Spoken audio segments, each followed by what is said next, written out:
very clearly the largest issue at that time was that the residential construction industry was primarily going non-union. And we were faced with what we called then the two-gate system, where we had the union people enter from one side and the non-union from the other. Inflation was around 10%. Prime rate was, I don't know, probably around 12 or 15%. 30-year mortgages were 15 or 16% if you could find the money. Housing starts were down. The environmental movement was really starting to go strong. Inclusionary zoning reared its ugly head for, I think, the first time.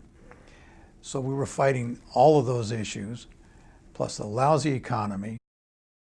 We had a very, very no-growth, anti-growth political environment. Probably one of the worst administrations in the city of San Diego ever.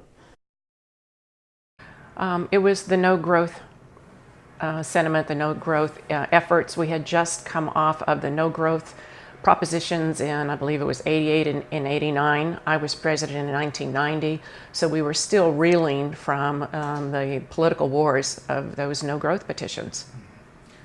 At that time, again, nothing really changes, but we were dealing with affordable housing.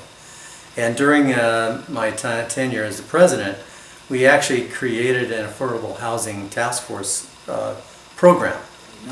We were ramping up our effort to reform construction defect litigation and to level the playing field, and that was the paramount issue during my year. And eventually in 2002 we created legislation in Sacramento that dealt with that issue. Yeah, that was an interesting year. So that was the year of both inclusionary housing and the early stormwater years. Both happened at the same year. It was multiple issues. It was creating a new strategic framework, sustaining membership, becoming a more all-inclusive association, and finding the financial resources to help us weather the storm. Now, I'd say it'd be the general plan amendment with the county. That was 13 years in the making, and a lot of volunteer support all the way around. Well, at that time we had Paul Tryon was retiring. He'd been there about 16 years. And the biggest decision we had to make was who to hire as a new CEO.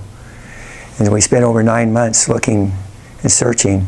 And finally I just made the hard decision that Bora was the best person. And I think time has proven that's true. Well, there's always issues, as we know, but I think the biggest issue with the Building Industry Association is the same as today as it was 25 years ago, and that is getting all the builders who are benefiting from our hard work and your hard work as staff here to be part of giving to the coffers, you would say, so we can do more. Because I think what the building industry does for our industry is immeasurable. It's hard to measure on a day-to-day basis, but it's truly invaluable.